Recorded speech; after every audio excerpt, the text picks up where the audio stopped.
Alright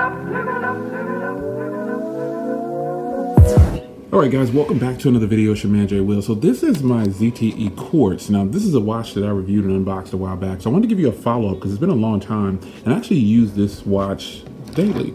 This is one of the best smartwatches that I have at the moment. And it has a 1.4 inch display on here with 400 by 400. It has 768 megabytes of RAM and it runs a Snapdragon Wear 2100. But the important part about this one is it has a 500 milliamp hour battery. It is LTE connected, or 3G LTE, 3G, 4G, whichever. But you can get this on T-Mobile right now for just under 200 bucks. And if you decide to do a that's the full price. So if you decide to do, okay, I'm gonna kick it with them full time, you can actually get this for 40 bucks or something like that. So they'll give you a credit on your account every month. But this is actually a very stunning piece of hardware here. So just taking a look at the hardware, disregard the band. This isn't the stock band that comes with it. The stock band is kind of a rubbery band that comes on it, but you can see the crown there. You can see the front of the watch there, and it probably looks huge because I'm just doing a close-up for video. But this is very premium hardware on here. It comes with a charging cradle, but I actually bought an additional charging cradle for $10. So if you can find those on ZTE's website, be sure to hit them up because there's nothing wrong with spending $10 on an extra cradle, because when you have devices that only use one type of proprietary charging, you should always grab an extra when you can. So just pressing this one button here, it kind of takes you into the menu and settings here. This is actually applications, so you can see I have my fit on there and flashlight, messaging, phone, because you can get phone calls on here. It's actually pretty good. I mean, weather and everything is good on here. I'm pretty impressed with this watch. Now, the first time I reviewed this watch, I reported that it didn't have good battery. But now, for some reason, after using it for an extended period of time, since that video, I'm just going through the system settings here. Since that video, the battery life has increased dramatically. I don't know if it was because I didn't use it very long. I think I had only used it for maybe a week or two at that time for that initial video. But now the battery life on this thing is absolutely stunning. Like, I can leave it on standby. And for those people who reported, well, Jay, my battery life is good, I see what you mean. I actually haven't charged this in about a day and a half, and I still got 38% left. Now, it's on airplane mode because I don't want notifications to come in while I'm doing this video. But I've paired it with my iPhone. I've paired it with, obviously, my ZTE phones. And with the iPhone, I don't get all the notifications like with Android, but I do get some. It's kind of weird. I get priority notifications. I get like email and stuff like that. But nonetheless, the watch itself as an experience has been very nice. Some people who see this, they don't actually think that it's a smartwatch. I think it's just some kind of regular watch. And then if I touch the screen or something like that, they're like, whoa. So this watch face right here, there's several watch faces that come on it. These are the ones that come on it. But as you can see, I can add more, but I use this one and I use this one.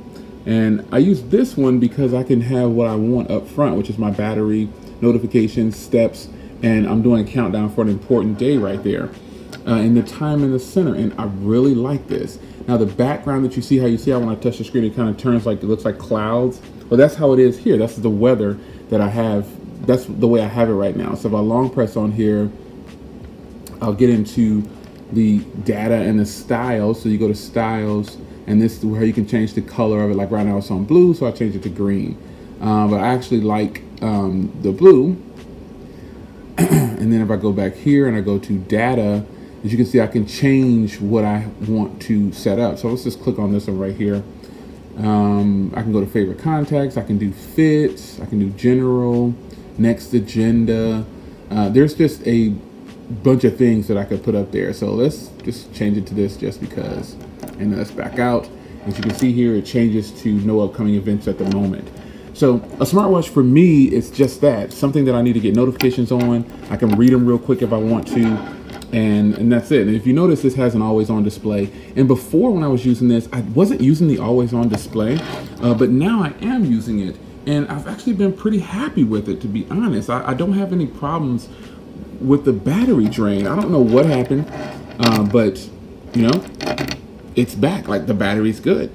So it'll have a passcode on here if you want, where you can lock it every time. But I found that with the passcode, you know, it got kind of annoying putting it in sometimes, so I just turned it off. But nonetheless, this is a follow-up video to let you guys know that the battery on my Quartz, ZTE Quartz, is actually improved by at least 50 to 75%. So I'm guessing that it was probably a setup or something like that. Now, I actually did do a factory reset. Some people say I did one or two factory resets and then it worked.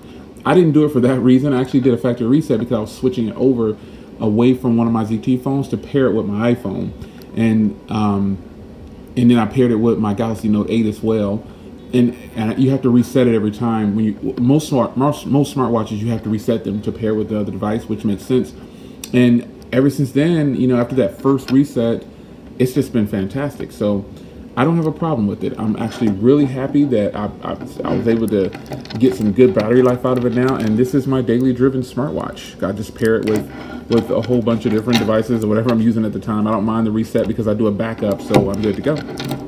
I like the always on display too, because it's the same information pretty much, and then it'll light up if I get a notification or something like that. So it's your man Jay Will. Quick update on the ZTE Quartz. I wanted to give you an actual close-up so you can see how nice this hardware is. And I'll see you guys in the next video. Do you have one? If not, you should hit T-Mobile up and just pay $200 for it. If you don't want to stay with, I'm not promoting this, but if you don't want to, if you just want to get the watch, you can look online and try to find one pre-owned, but I always recommend that you get it brand new. So if you want to, grab it through T-Mobile. It's only $200 or something like that, like $195 or something like that at full cost. And compare that to other smartwatches. Now, though this doesn't have any kind of pay options on there, but I don't use my smartwatch that much for Android for paying for things. I use the phone itself, so that doesn't really bother me. But that's just me. But I would definitely recommend that you pick this up. And if you're going to stay with T-Mobile, you get an even better deal because I think it's like $2 a month. And after they'll give you like a credit every month, and the watch comes to like $40 or something like that, $48. So that is a huge come up if you ask me. But again, if you just didn't want to keep T-Mobile service, get the watch and move on. It's your man Jay Will. I'll see you guys in the next video. Quick update on the ZTE Quartz. Take care.